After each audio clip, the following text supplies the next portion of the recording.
teori itu menjadi dasar penguatan masyarakat informasi itu lahir gitu ya. Oke, pastinya Mas dan Mbak semua sudah mengenal atau paling tidak sudah tahu ya, sudah pernah mendapatkan materi tentang data, informasi, pengetahuan gitu ya. Kaitannya seperti apa? Ada yang ingin berpendapat?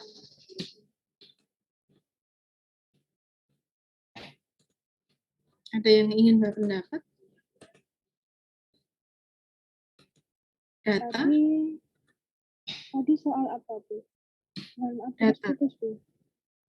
Gimana? Mohon pertanyaannya seperti apa nih, Bu? Soalnya di sini putus-putus, Bu. Oh, putus-putus. Yang lain gimana? Putus-putus juga kah suara saya? Mungkin saya saja, Bu. Oh. Ada yang sudah punya pemahaman sebelumnya tentang definisi data, informasi, maupun pengetahuan? Silahkan.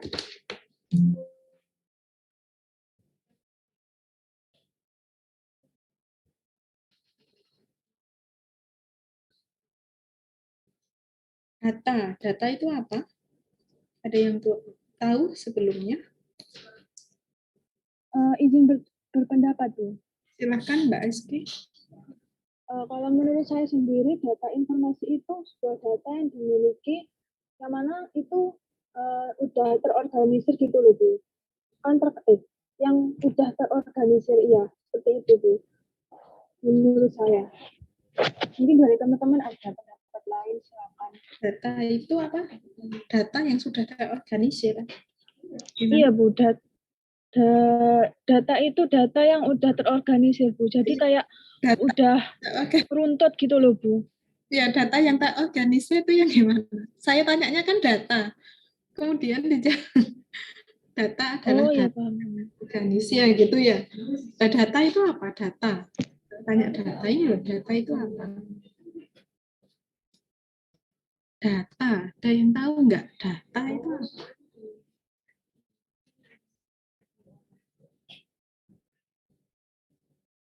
Saya sih berpendapat, Bu Mei.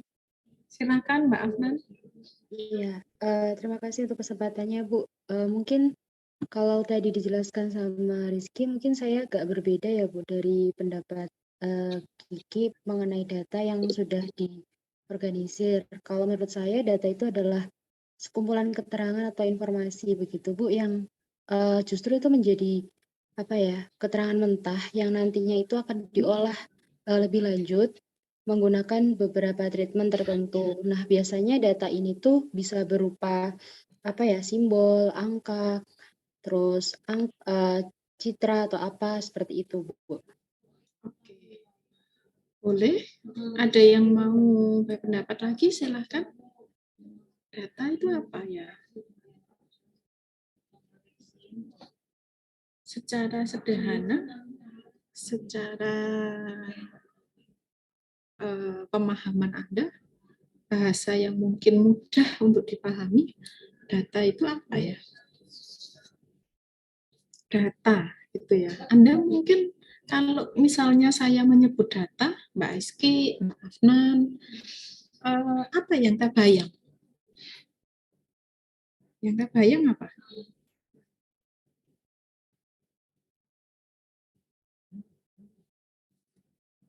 Apa yang terbayang kalau orang menyebut data?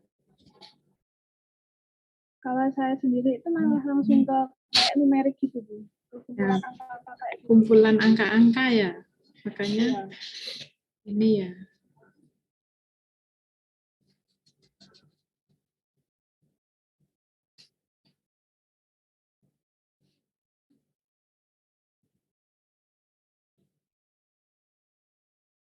Oke.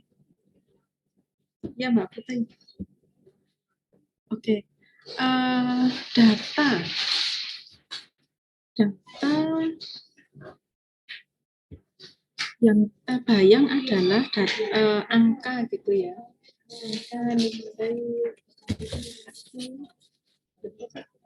Angka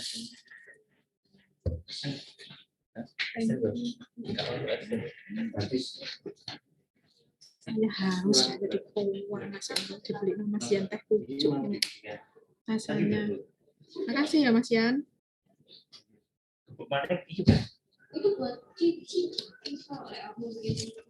Oke, karena Mbak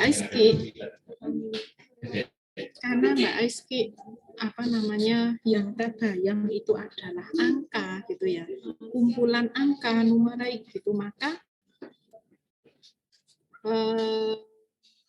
apa namanya yang terdeskripsikan itu adalah sekumpulan gitu ya, sekumpulan data yang terolah gitu ya Mbak Aiski ya. Padahal yang saya tanyakan ya data gitu ya, data itu apa yang gitu ya. Oke, tadi Mbak Afnan sudah menyampaikan betul gitu ya.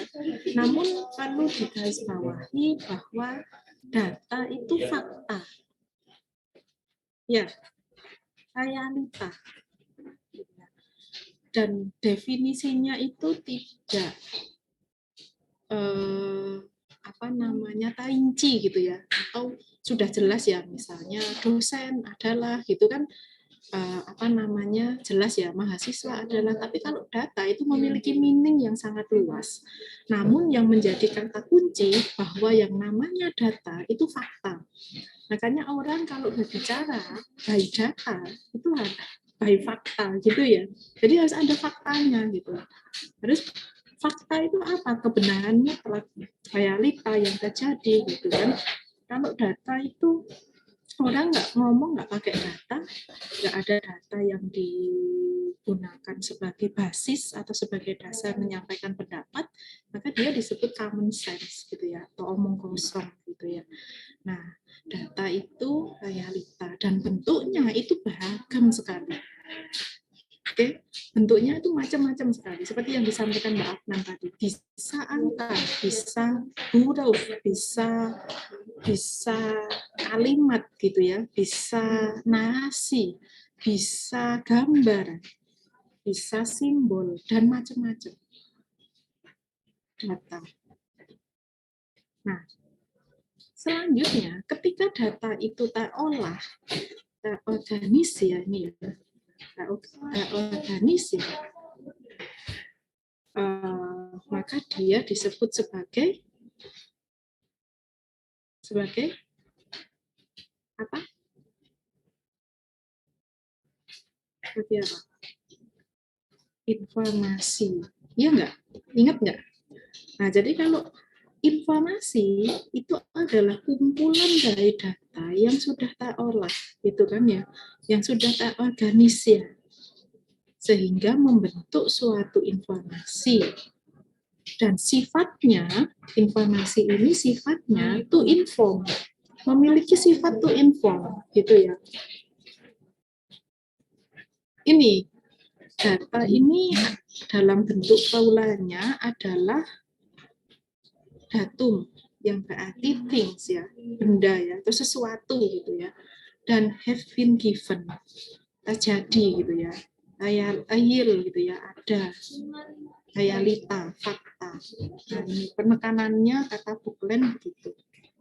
Nah, kembali lagi, ketika data-data itu terkumpul, kemudian terolah, terorganisir dengan baik, maka dia akan membentuk suatu informasi, ya kan? Membentuk suatu informasi. Membentuk suatu informasi dan memiliki sifat to inform. Oke. Saya misalnya kasih contoh. Muhammad Esa Adiansyah adalah mahasiswa program studi di Universitas Airlangga. Itu data atau informasi?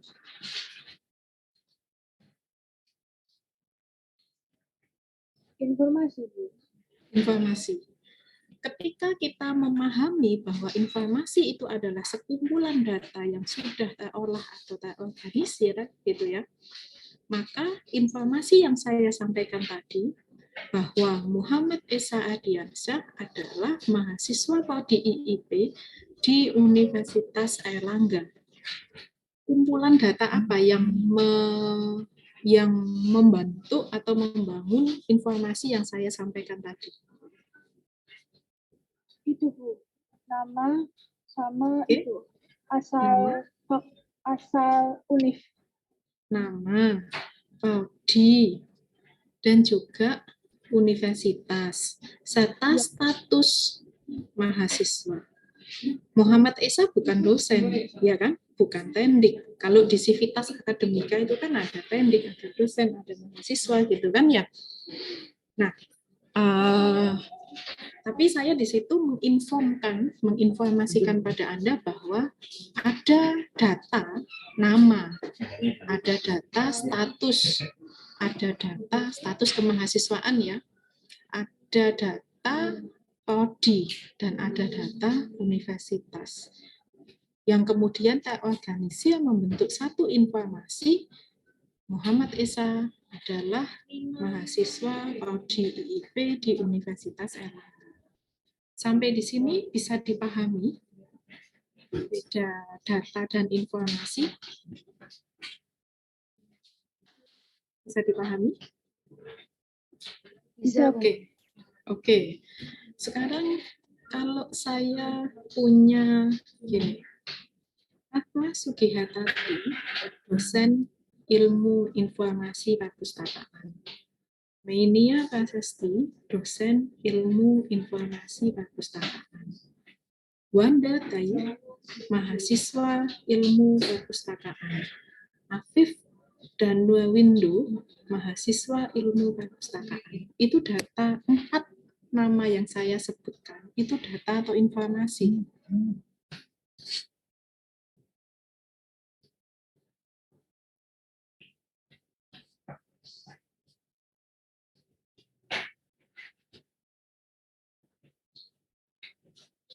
Data atau informasi? Silakan. Mbak Farah, menurut Anda itu data atau informasi? Kalau menurut saya itu masih termasuk informasi juga, Bu. Karena ada data nama dan status serta prodi yang mereka lakukan. Itu informasi apa? Informasi mengenai prodi mereka. Jadi mungkin kayak itu informasi yang ada di sekitar lingkup FISIP gitu, Bu. Oke. Mbak Aida? Itu data atau informasi?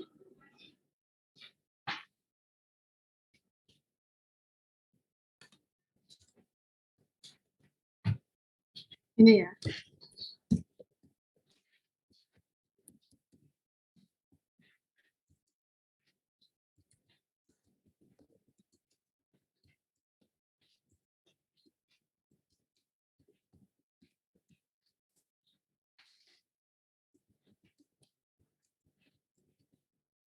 Jadi siapa yang saya kasih contoh? Wanda ya? Wanda siapa namanya? Satu lagi tadi siapa? Selainnya aja ya. Ari Sigit, mahasiswa IIP. IIP ya, bukan IIN. Oke. Putih. Namanya kok bagus. Putih.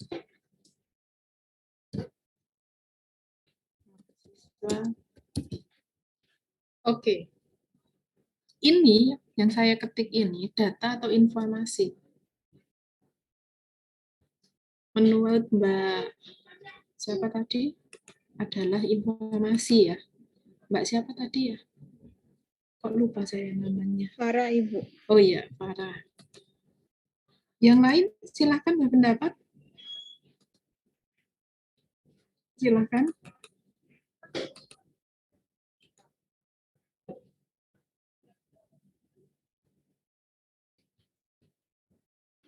Oke. Ada yang sependapat dengan Mbak Andini? Ada yang sependapat dengan Mbak Andini? Rizky? Iya, Menurut Anda ini data atau informasi? menurut saya itu data. Karena Data. kalau informasi itu kita bisa tahu jelasnya gitu kalau informasi itu. Ya, seperti yang saya sampaikan tadi, bahwa sifat dari informasi itu to inform. Jadi sesuatu yang sifatnya menginformasikan. Kalau sebatas ini data. Tapi kalau saya sebut,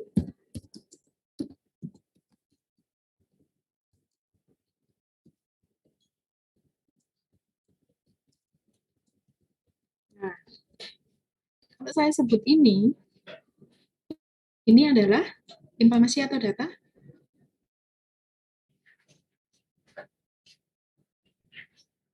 Informasi atau data?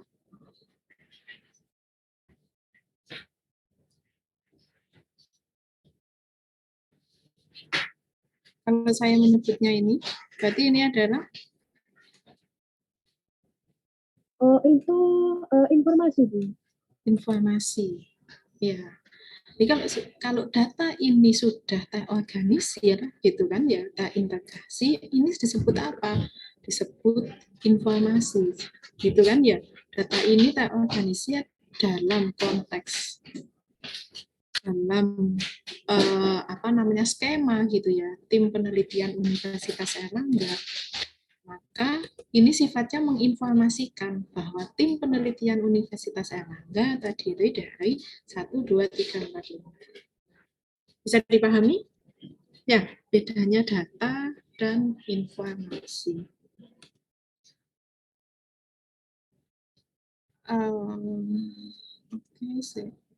Nah, pada tataran atau konteks masyarakat informasi, bahwa informasi ini adalah primary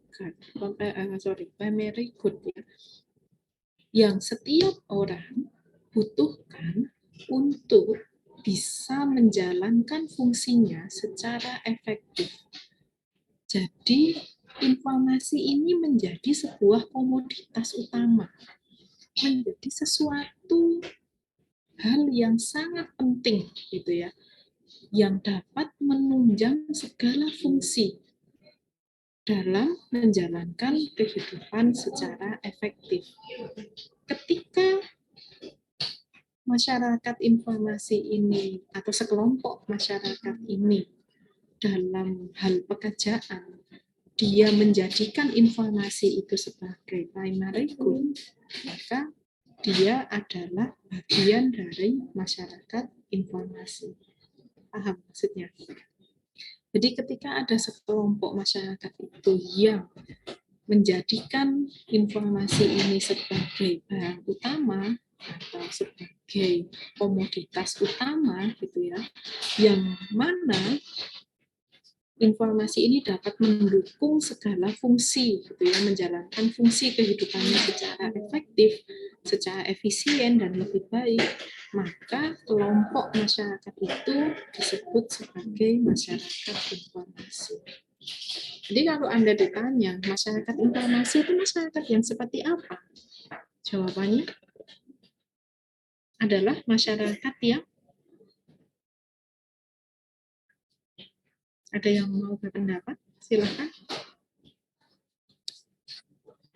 Masyarakat informasi adalah masyarakat yang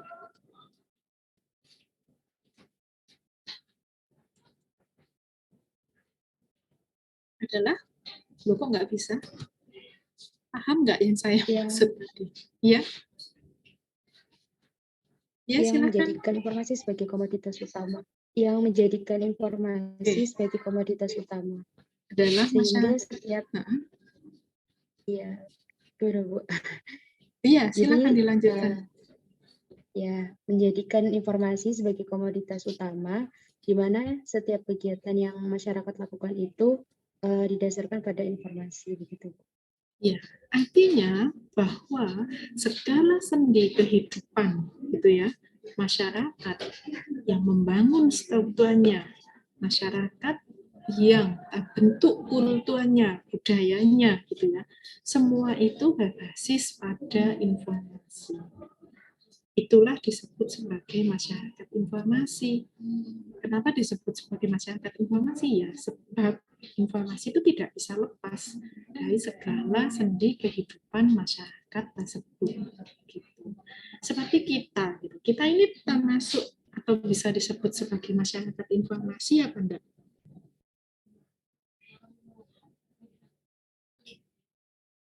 Bisa disebut enggak kita ini bagian dari masyarakat informasi? Ya, kenapa demikian? Kenapa kok demikian?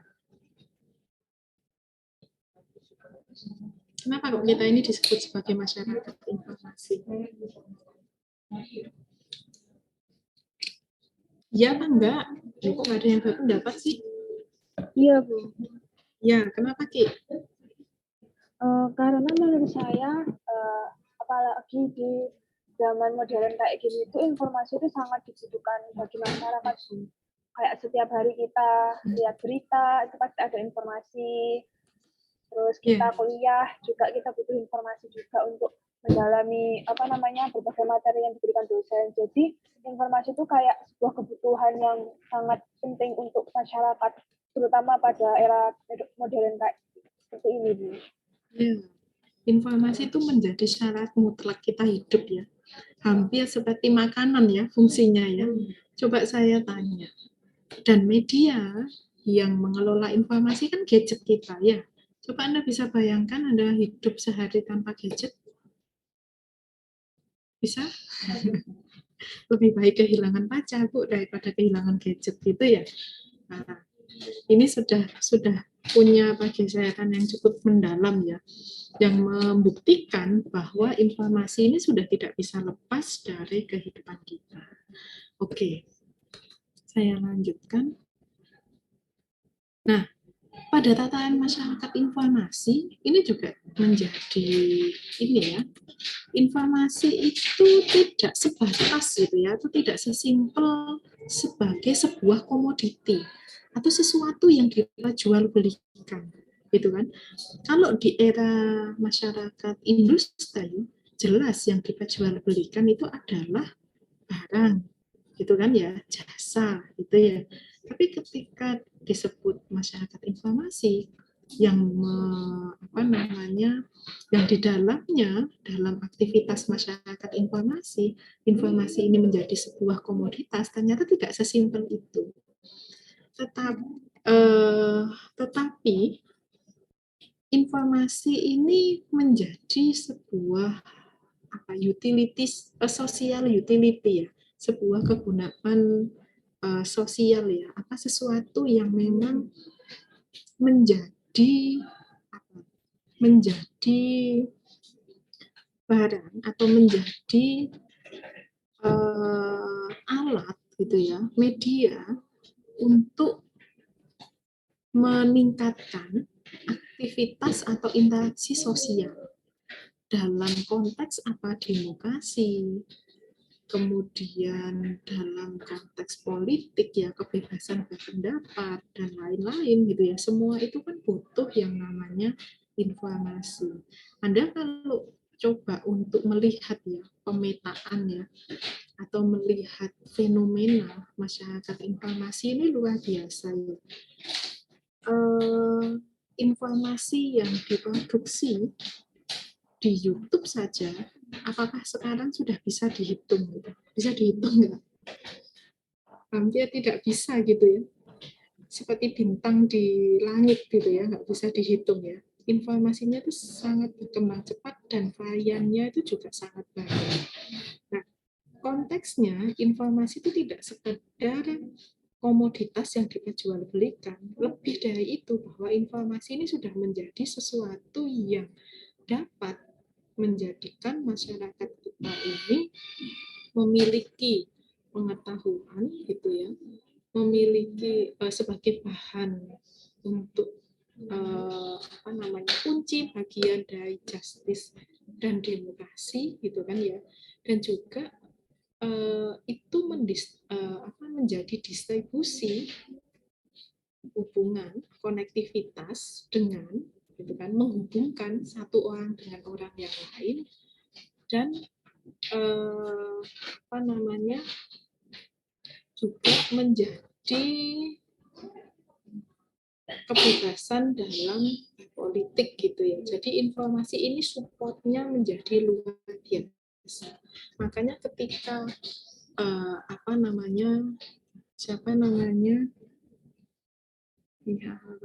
Steve Jobs itu bilang bahwa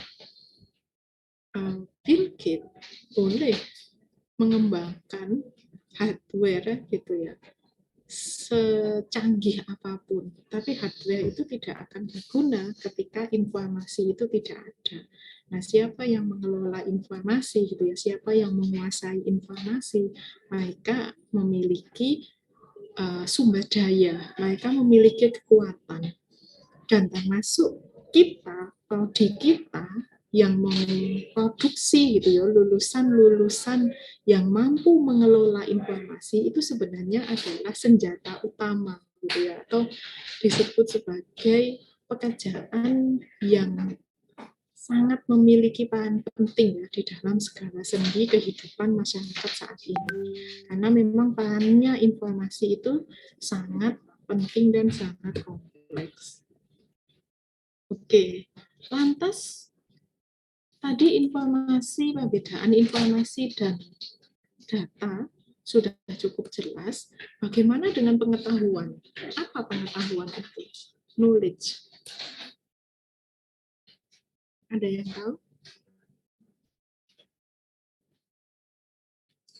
Ada yang tahu? Silakan. Pengetahuan itu apa?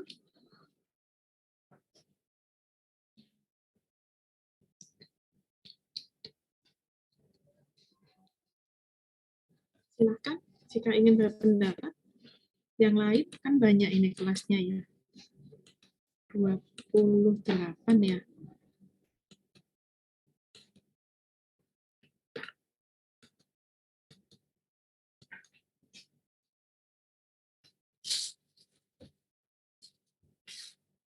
Silakan.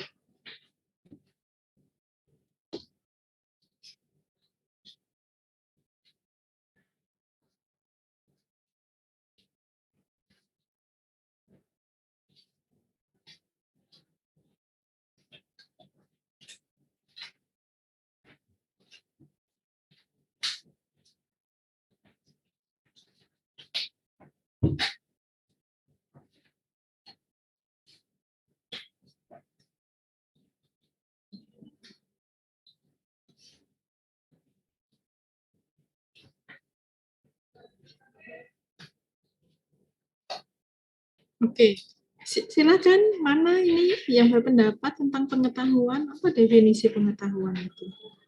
Kan sudah pernah toh dijelaskan ya mungkin di mata kuliah yang lainnya.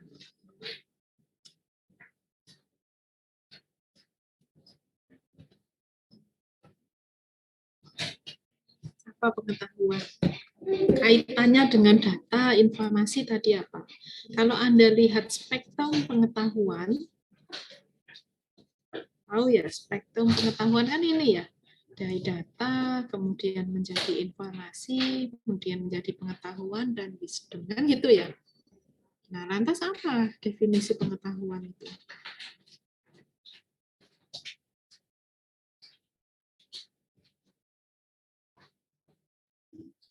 Izin berpendapat, Ibu. Silakan.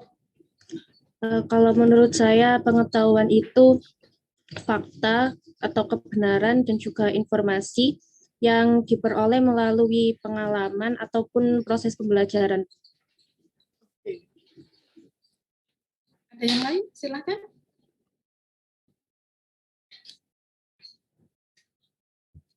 Ada yang lain? Silakan. Knowledge itu apa?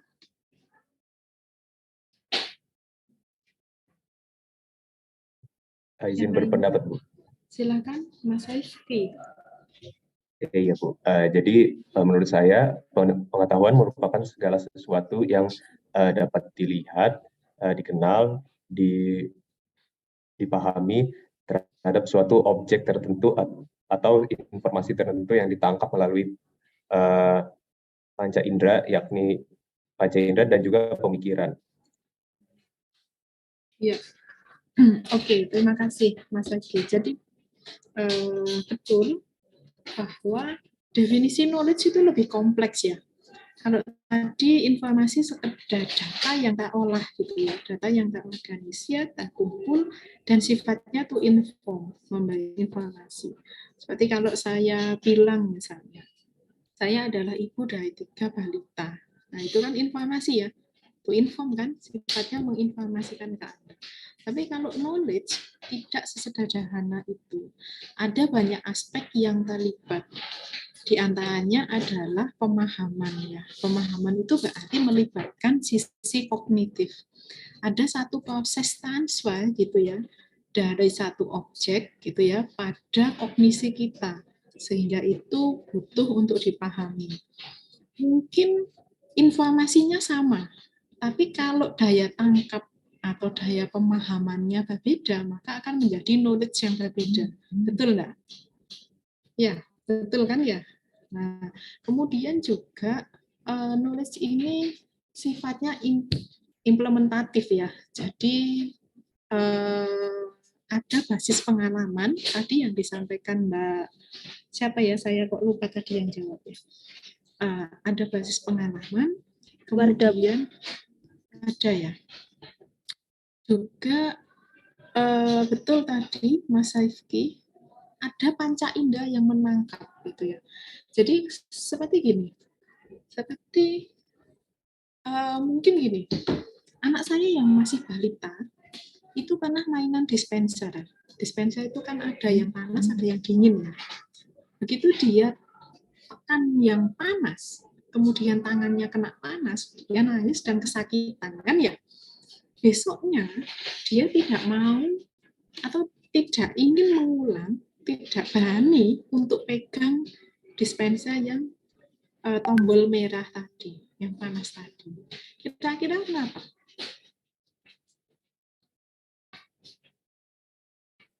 Karena itu tuh. Ya, silakan. Karena si anak sudah paham kalau itu panas, jadi tidak mau mengulangi lagi. Ya, ada indahnya gitu ya, kata Mas Saifki tadi ya. Indah pahabanya kan menangkap itu adalah sesuatu yang menyakitkan, gitu kan ya, panas, sakit, gitu kan ya. Kemudian tertransfer dalam kognisinya sehingga dia paham bahwa tombol merah itu sakit, kan gitu ya. Menjadi satu pengetahuan, meskipun dia belum bisa mengatakan dan lain sebagainya ya. Tapi dia sudah bisa menangkap itu menjadi satu pengetahuan. Besok lagi dia tidak akan mengulangi itu, kan gitu ya. Nah, itu konteksnya luas ya. Makanya pengetahuan itu kompleks. Saya kasih contoh ini. 1 ditambah 1 sama dengan 2. Informasi atau pengetahuan?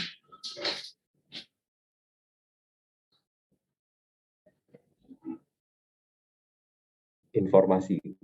Informasi. Oke, jelas ya. Kalau ini,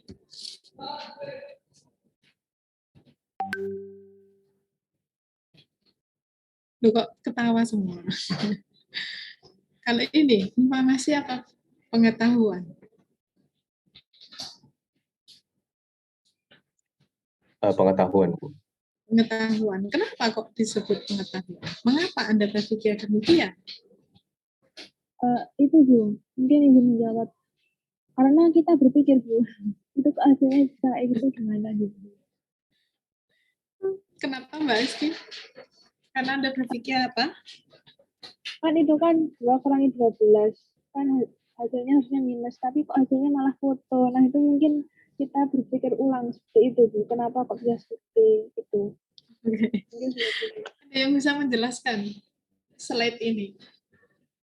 Silakan. Ini informasi atau pengetahuan? Kalau Anda banyak membaca, banyak mengikuti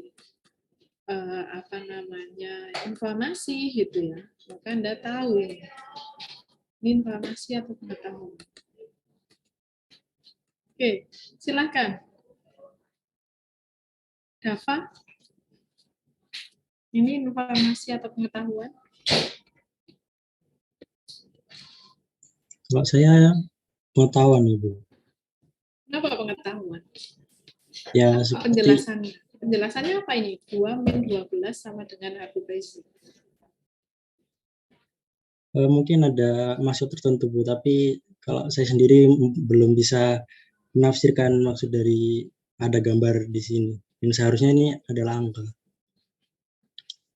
Ya, karena Anda nggak menangkap atau nggak memperoleh informasi-informasi sebelumnya yang kemudian membentuk pengetahuan Anda ya. Oke, Gabriel Kevin. Iya, Bu.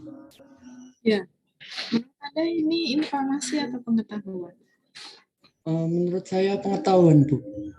Pengetahuan, kenapa kok pengetahuan? Karena itu tidak mengandung beberapa fakta-fakta seperti itu. Kok tidak mengandung beberapa fakta-fakta? Ini fakta ini. Ini fakta ini. Ini Baizik itu kan fakta tuh ya. Ada orangnya ya, bukan cerita fiksi ya.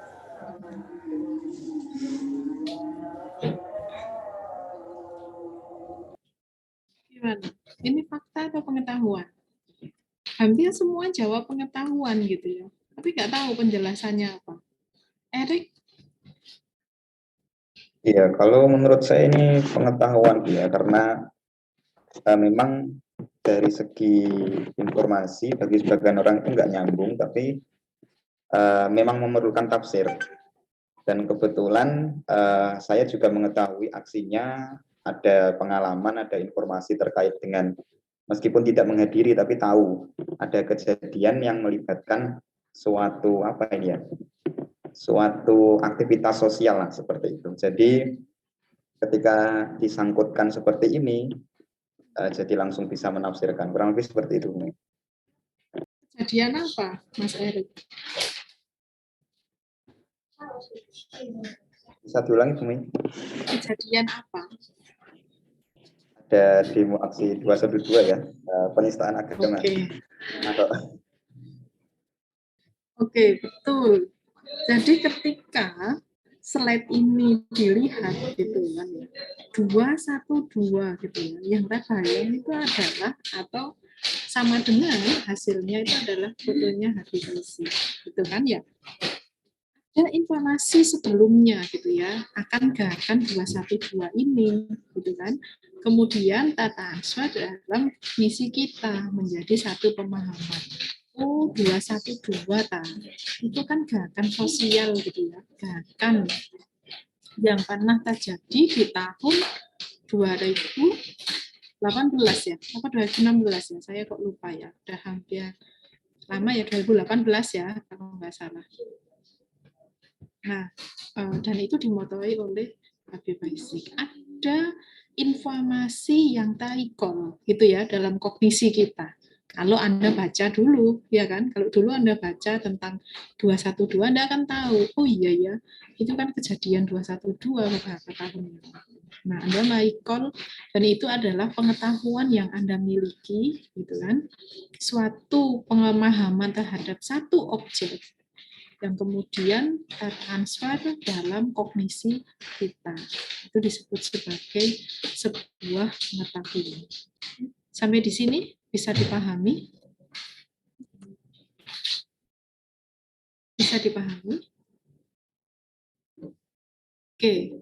Lalu, informasi itu bisa disebut sebagai sebuah proses dan juga sebuah pengetahuan. Information as process. Nah, information as process. Jadi, definisi atau konteks bahwa informasi itu disebut sebagai sebuah proses adalah ketika informasi ini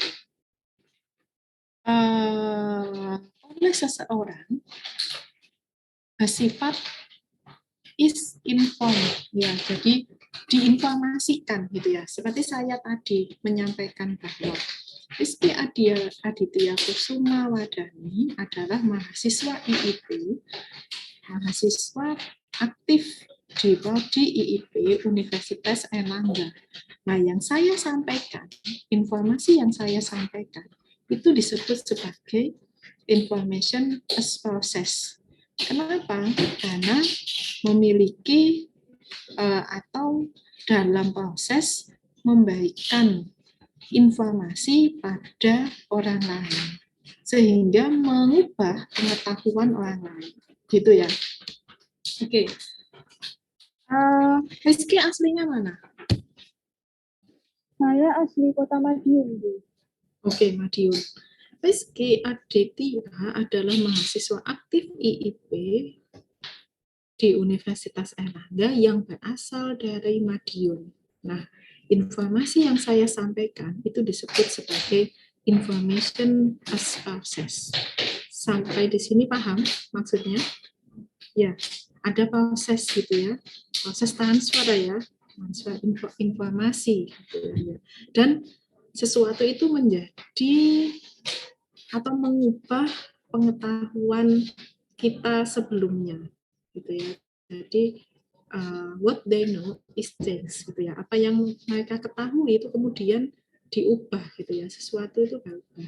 Seperti penjelasan saya tentang data, informasi gitu kan ya, dan pengetahuan gitu kan. Yang saya sampaikan di atas tadi, yang saya jelaskan sebelumnya, itu bisa dimasuk dalam kategori information as process. Sebab apa? Informasi yang saya sampaikan itu kemudian menjadi pengetahuan baru atau menjadi atau mengubah pengetahuan Anda sebelumnya. Sampai di sini bisa dipahami information as process. Nah, bagaimana dengan information as knowledge? Informasi sebagai sebuah pengetahuan. Kalau tadi lebih fokus pada prosesnya, gitu kan ya. Kalau information as knowledge atau informasi itu sebagai sebuah pengetahuan, information is also used to denote that which is passive. Jadi informasi ini juga digunakan, diterima, gitu ya. Istilahnya gini, gampangnya gini. Informasi sebagai sebuah pengetahuan itu adalah hasil atau dampak dari informasi as process.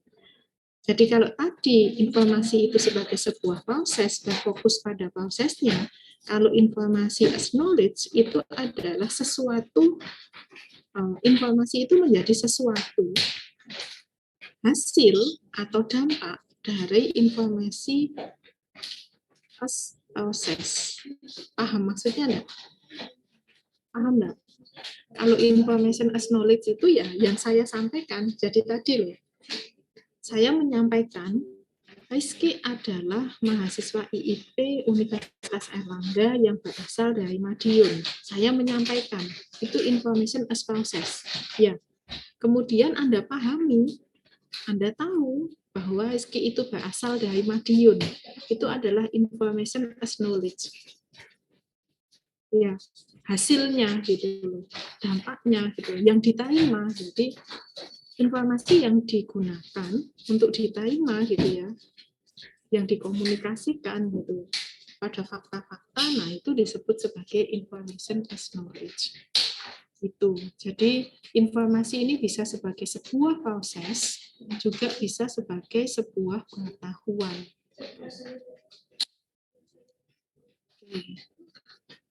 Nah, bagaimana dengan information as thing?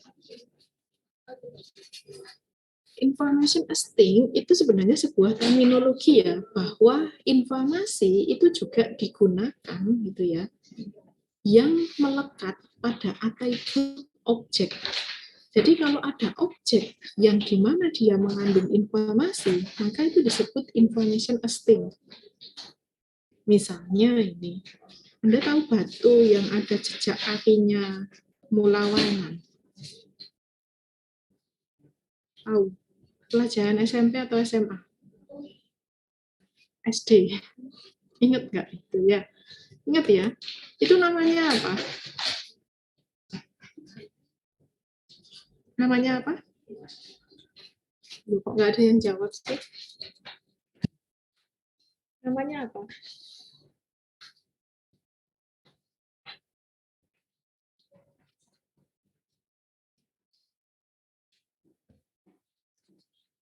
Iya. Namanya apa itu? Prasasti. Prasasti. Ya, betul ya. Batu prasasti, bukan prasasti ya. Prasasti nama saya ya. Barangkali lupa ya. Prasasti, betul. Jadi prasasti itu batu yang menyimpan atau memiliki informasi. Dia disebut information asting, gitu ya. Sebagai sebuah sesuatu ya, sebuah benda gitu ya. Jadi apa namanya, melekat pada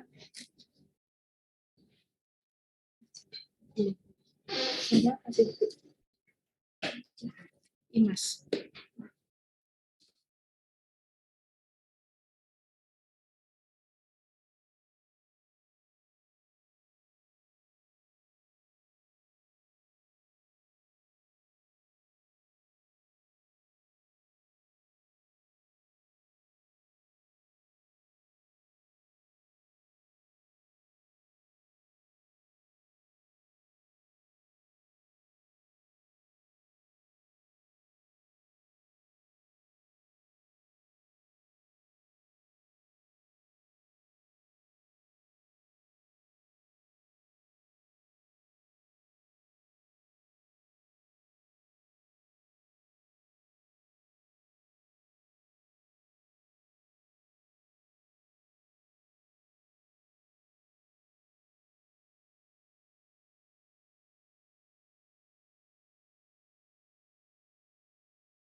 Oke.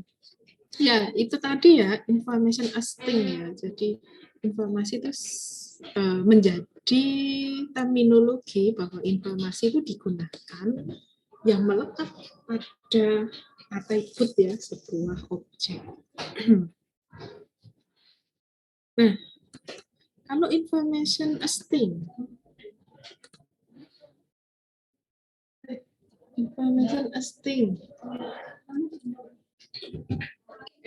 sudah ya information asting. Oke, nah ini ada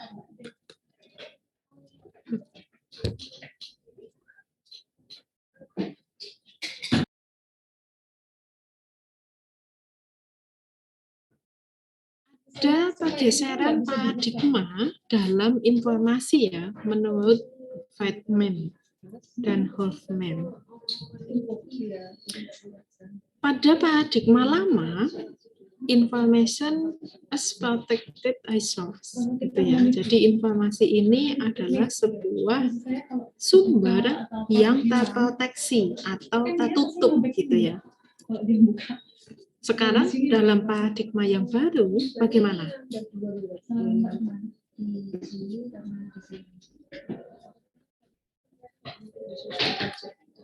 Paradigma yang baru saat ini seperti apa?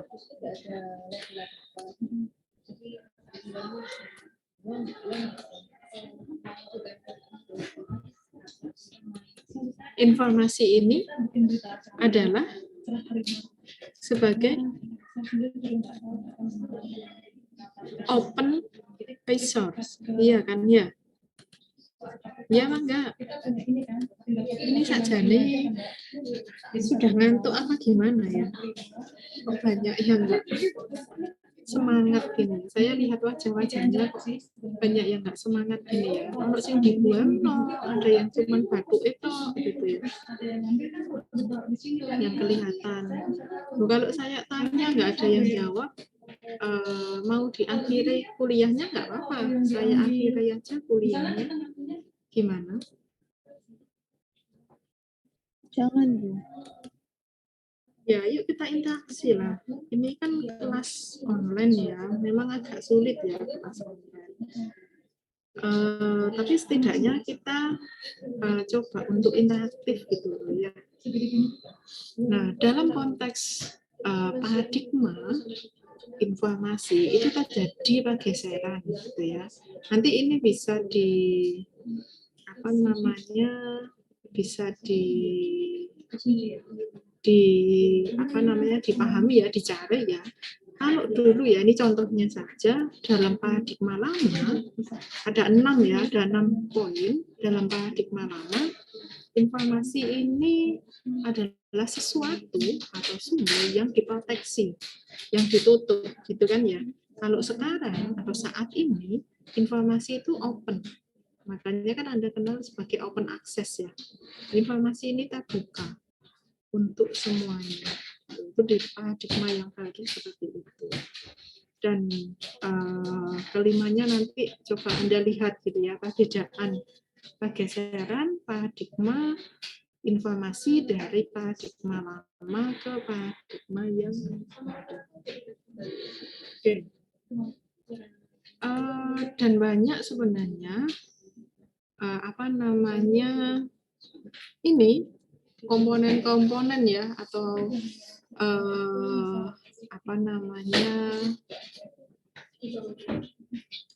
konsep gitu ya, penjelasan atau yang konsep yang meliputi tentang informasi gitu ya, yang melekat atau dekat sekali dengan informasi. Ini adalah konsep-konsep yang dekat atau yang berhubungan erat dengan informasi. Oke, mungkin tinggal sedikit lagi teori informasi. Ya, teori informasi ini dikeluarkan oleh, atau sebelum ke teori informasi, silahkan jika ada pertanyaan barangkali, atau ada hal apa yang ingin didiskusikan. Itu sih, mungkin saya ada sedikit yang mau saya tanyakan. Gimana? Itu kan terkait yang paradigma informasi itu. Kan kalau dulu kan itu tutup ya Bu, maksudnya nggak open access, tapi sekarang kan open access. Nah itu kan malah banyak sekali kejahatan-kejahatan yang muncul karena open access tersebut. Ya. Nah mungkin khususnya bagi kita sendiri, petugas informasi, nah itu kebijakan apa ya Bu yang sekiranya itu bisa meminimalisir kejahatan itu, karena kalau tidak menetapkan open access itu juga akan menyulitkan kita sendiri juga Bu. Tapi kalau menetapkan open access itu juga akan memancing berbagai kejahatan yang muncul Bu. Oke, iya. Jadi gini, Mas dan Mbak, seperti penjelasan saya di awal kemarin, bahwa perkembangan teknologi yang sangat masif, ya kan? Perkembangan teknologi informasi yang sangat masif ternyata merubah struktur sosial, budaya, politik masyarakat hari ini, gitu kan? Yang kemudian teknologi informasi sekaligus informasi itu sendiri menjadi sesuatu hal yang tidak terpisahkan dari kehidupan masyarakat hari ini, ya kan? Termasuk pada konteks informasi tadi yang paradigma lama dan paradigma baru. Nah, seiring perkembangan teknologi informasi yang begitu cepat, ternyata tidak hanya membawa perubahan yang positif bagi manusia, betul kan ya? Anda coba lihat gitu ya, perkembangannya itu nggak selalu sejalan atau linier dalam arti yang positif, tetapi juga memiliki dampak negatif. Dan dampak negatifnya itu sama besarnya dengan dampak positifnya. Betul kan ya? Ketika media sosial ini bisa digunakan untuk berjejaring, gitu kan, berjejaring. Contohnya misalnya media sosial yang ada di tahun 2007-2008 ya, kita ambil contoh Facebook gitu ya. Tahun 2007-2008 mulai muncul Facebook, kemudian apa namanya booming gitu kan ya. Di satu sisi Facebook ini menjadi media untuk jaring, itu ya, koneksi satu sama lain. Kemudian juga menjadi media untuk bisa bisnis ya, digital, gitu kan ya, sehingga omset atau pendapatan itu meningkat pesat. Tapi ternyata di sisi lain Facebook ini juga dalam konteks jejaring pertemanan tadi, ternyata juga banyak sekali terjadi kejahatan-kejahatan, gitu ya. Ada kejahatan penipuan, ada anak SMP dibawa lari, itu kan ya, dibawa lari, hilang gitu pada orang yang baru dikenal. Kemudian ada apa lagi? Pelecehan ya, pelecehan seksual gitu kan, dan lain-lain. Lalu lantas bagaimana, Bu? Sebenarnya paradoks dalam masyarakat, perkembangan masyarakat informasi ini cukup kompleks, Mbak dan Mas. Tidak selalu berarti positif, tapi juga negatif dalam perspektif ilmu sosial ya. Kalau teknologinya maju, maksudnya teknologinya berkembang terus, tapi dalam dalam konteks sosial dan budaya itu seringkali terjadi kemunduran. Kita saja sudah. Oh iya. Oke. Iya, kita lihat CPK.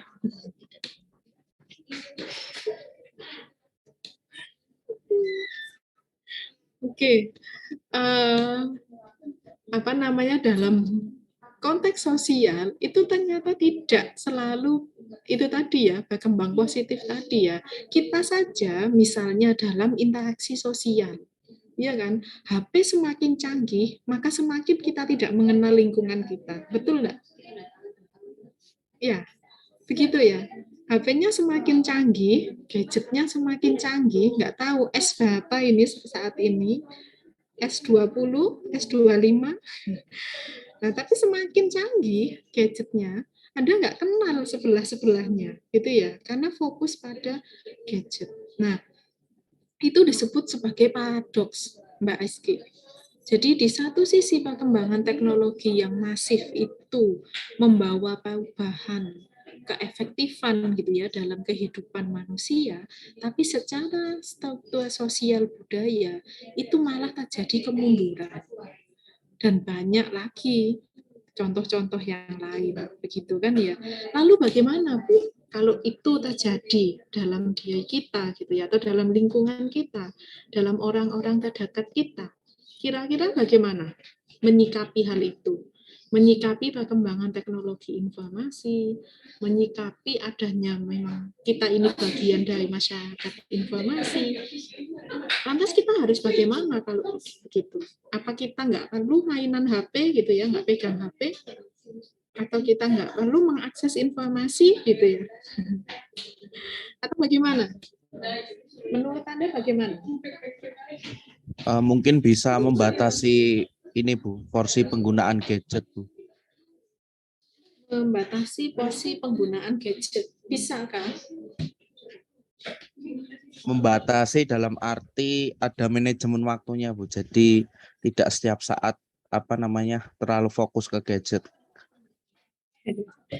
Itu kalau gadget ya Mas Fahrudin. Iya Bu.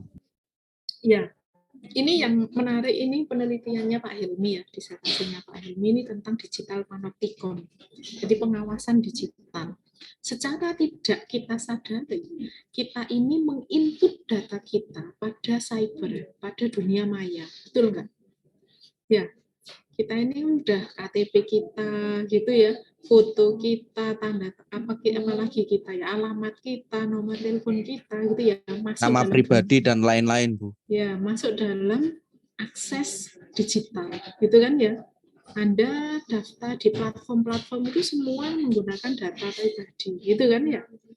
Secara tidak langsung kita ini sebenarnya sedang diawasi. Kalau teorinya panopticon itu.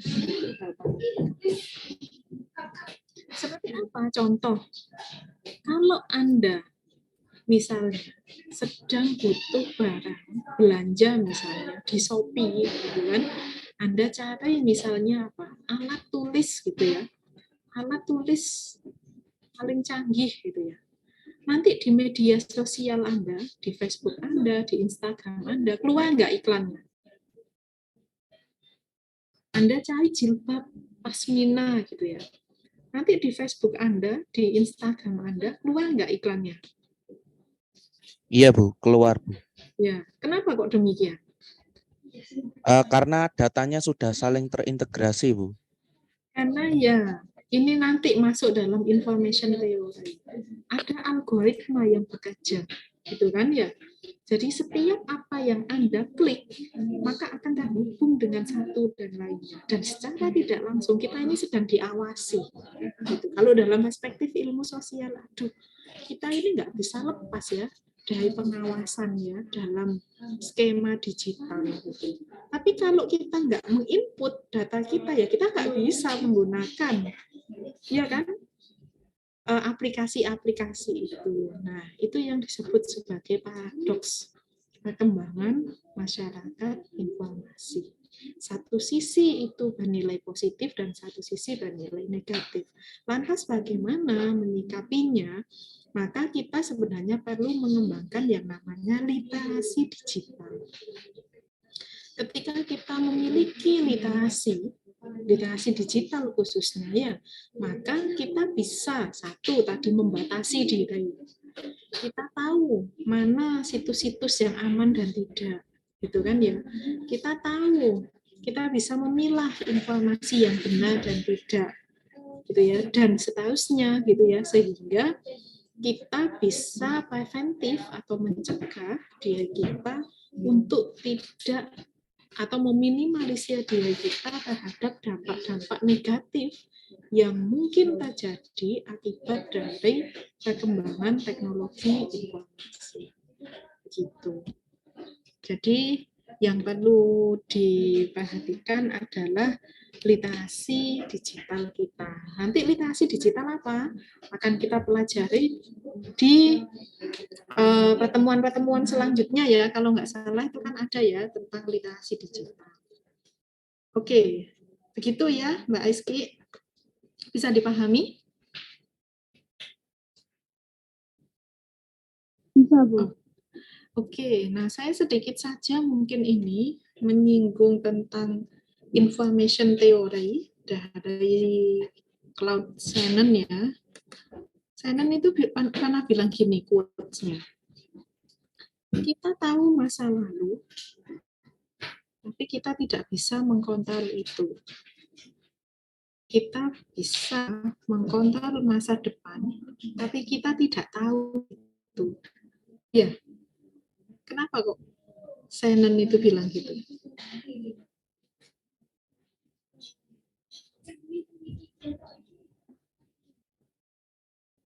Ya masa lalu kita tahu kan ya, oh dulu begini, dan kita tidak dapat mengontrol itu.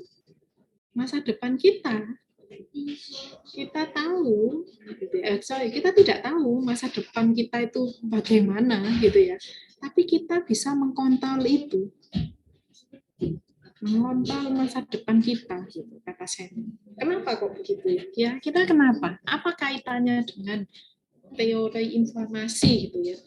Shannon ini disebut the father of information theory, bapaknya teori informasi. yang mencetuskan teori informasi ya. Tahun tahun berapa ya? Lupa saya. Ya. Kenapa kok demikian? Ada yang tahu teori informasi itu apa? Teori informasi itu salah satu teori yang dikemukakan dengan berbasis ilmu dari matematika, ya kan? Basisnya itu ilmu matematika, hitungan sebenarnya. Nah, dalam hal ini disebut sebagai algoritma. Jadi teori informasi itu adalah basisnya adalah algoritma atau sebenarnya matematika ya, yang dikembangkan gitu kan, diformulasi, dan itu sangat saat itu sangat dibutuhkan untuk mesin learning atau mesin pembelajaran. Nah, kenapa algoritma itu penting gitu dan kemudian menjadi basis perkembangan teknologi saat ini? Ya seperti yang saya sampaikan tadi, kita ngeklik apa di Google hari ini, maka akan muncul, gitu kan? Akan muncul terus, gitu kan ya. Anda ngeklik apa di Shopee gitu ya, jilbab pasmina takini gitu ya, nanti di media-media sosial akan muncul iklan-iklannya. Nah, itu implementasi dari teori informasi yang algoritma, yang berbasis pada algoritma tadi. Dan itu yang kemudian berkembang hingga saat ini, yang menyebabkan perkembangan teknologi informasi itu semakin masif. Dan ternyata juga membawa perubahan yang cukup signifikan dalam kehidupan masyarakat hari ini. Mengubah struktur budaya masyarakat hari ini, sosialnya, politiknya, budayanya ya, dan banyak hal itu ya yang diubah dalam masyarakat.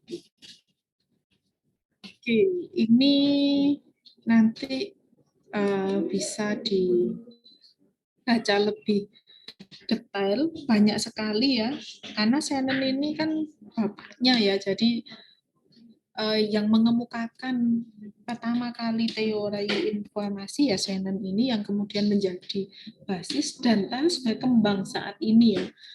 Perkembangannya cukup banyak, makanya kalau Anda cari di minimal di Google Scholar aja, teori informasi, information theory, itu perkembangannya itu banyak ya, dari penelitian satu ke penelitian lain itu sudah sangat lama karena ya, dan itu akan termasuk teori lama. Nah, begitu Mas dan Mbak, apakah ada yang ingin ditanyakan? Silakan.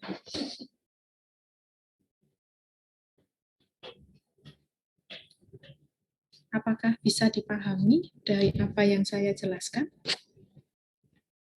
Dari awal tadi, data, informasi, pengetahuan, gitu ya. Bagaimana informasi itu menjadi basis, menjadi primary goods pada masyarakat informasi. Ya, sekarang Anda sudah paham ya. Oh, ternyata masyarakat informasi itu adalah sekelompok masyarakat yang dalam segala lini kehidupannya tidak lepas dari yang namanya perkembangan teknologi informasi sekaligus informasi itu sendiri. Jadi dipisahkan ya, teknologi informasi itu device-nya, informasi itu kontennya. Itu ya, itu dua hal yang saling terhubung tapi berbeda. Nah, dan masyarakat informasi itu tidak bisa lepas ya dari perkembangan teknologi informasi saat ini. Semua aspek kehidupannya itu lekat dengan penggunaan teknologi informasi. Nah, nanti minggu depan kita akan mempelajari tentang karakteristik gitu ya masyarakat informasi.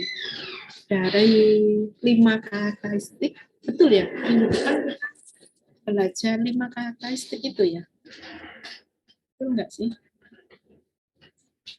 Saya coba ya. 5 karakteristik masyarakat informasi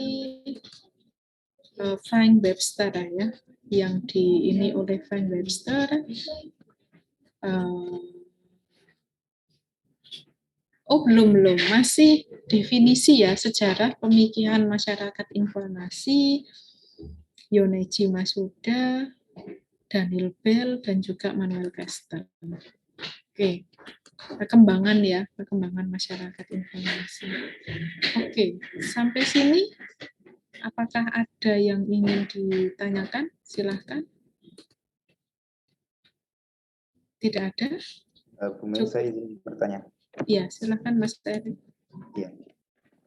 Mohon maaf sebentar saja mungkin. Kebetulan saya kemarin sudah mencari tahu tentang yang Claude Shannon tadi itu ya, teori komunikasi. Saya nggak bisa mendengarnya. Cuman saya saja. Tes.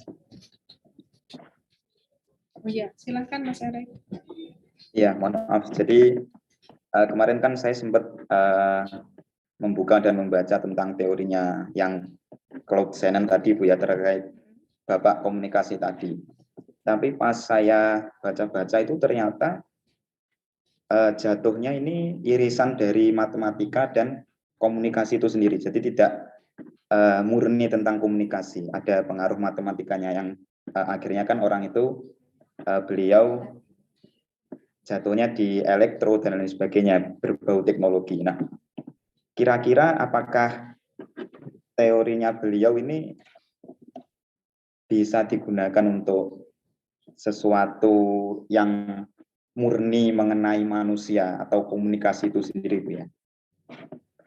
Soalnya dari judulnya sendiri pun mathematical theory of komunikasi, jadi bukan teori komunikasi seperti itu. Kira-kira bisa di-spill sedikit mungkin. Terima kasih.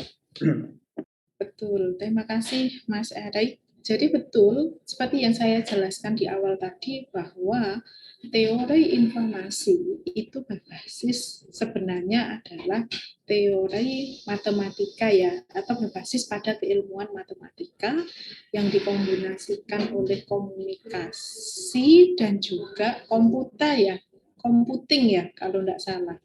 Mas Erik ya. Jadi memang gabungan dari beberapa subjek keilmuan. Seperti itu. Nah, teori informasi ini kemudian ketika diperkenalkan, kemudian berkembang menjadi basis atau digunakan oleh para ilmuwan setelahnya menjadi basis untuk mengembangkan teknologi informasi. Ketika pertanyaannya, Bu, apakah kemudian teori informasi ini bisa digunakan untuk menganalisis satu bidang ilmu saja gitu ya? Satu bidang ilmu saja, saya rasa tergantung pada konteks fenomenanya, Mas Erik.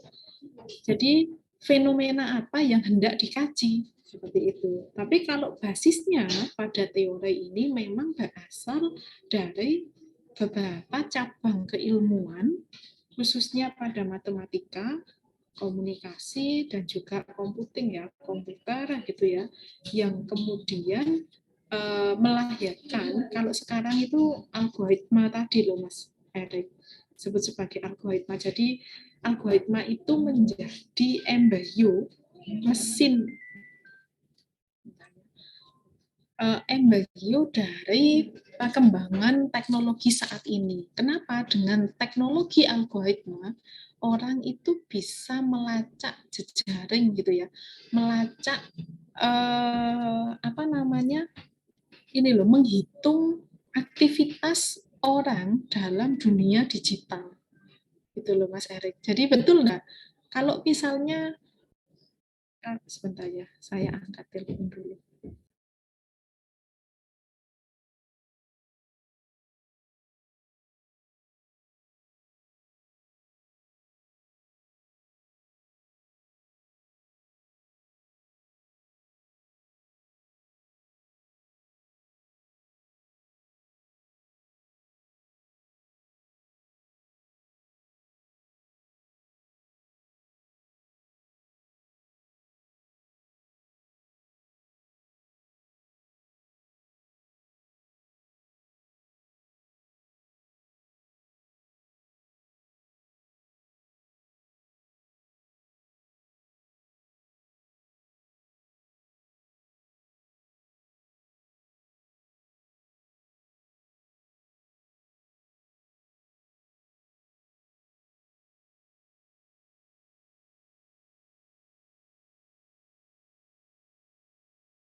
Oke, sampai mana tadi Mas Erik? Jadi yang kemudian algoritma ini menjadi menjadi embrio gitu ya Mas Erik ya untuk perkembangan teknologi-teknologi selanjutnya. Karena dengan algoritma itu kita bisa menghitung, melihat perhitungan gitu lah. Orang itu penggunaan teknologinya itu seperti apa gitu ya, dan dalam konteks apa. Itu kalau misalnya Mas Erik ini sering mengakses game, maka di dalam gadgetnya Mas Erik itu akan menawarkan banyak game-game ya, biasanya seperti itu. Nah itu kan ini dari fungsi dari algoritma. Kayak saya tadi contohkan, coba Anda lihat di Shopee atau di Tokped gitu ya, mau belanja apa, cari belanja apa, itu berulang kali. Satu objek itu gitu ya. Kayak saya misalnya kemarin cari tempat bekal untuk makanan anak ya, ke sekolah itu terus kalau saya buka Instagram, buka Facebook gitu ya, meskipun saya nggak aktif ya, cuman sekali buka gitu muncul iklan-iklan itu gitu ya. Itu namanya teknologi algoritma. Nah, itu bisa diperoleh karena dari teorinya Shannon ini. Kalau misalnya Mas Erik menemukan satu fenomena yang menarik, yang berkaitan dengan, mungkin ada kaitannya dengan algoritma, ya bisa dikaji dengan teori informasi. Gitu Mas Erik. Baik, Bu Mai, terima kasih. Iya, baik Mas dan Mbak, karena seperti yang saya sampaikan di awal, saya akhiri kuliah kita jam 15.18 ya, tapi sebenarnya secara materi semuanya sudah saya sampaikan, seperti yang sudah ada di LPS itu. Barangkali jika nanti ada pertanyaan atau ada hal yang ingin didiskusikan, memang ini agak kilat ya, agak cepat ya penjelasannya dibanding dengan kelas A kemarin sampai jam 4 penuh gitu ya. Silahkan dicatat dulu, mungkin disimpan, nanti minggu depan boleh ditanyakan atau boleh didiskusikan. Ya, minggu depan kita akan bicara tentang sejarah perkembangan masyarakat informasi dari beberapa tokoh, Daniel Bell, Yonichi Masuda, dan juga Manuel Kester. Oke, terima kasih untuk perhatiannya hari ini. Saya akhiri kuliah hari ini. Mohon maaf jika ada kata-kata yang kurang berkenan. Terima kasih sekali lagi. Assalamualaikum warahmatullahi wabarakatuh.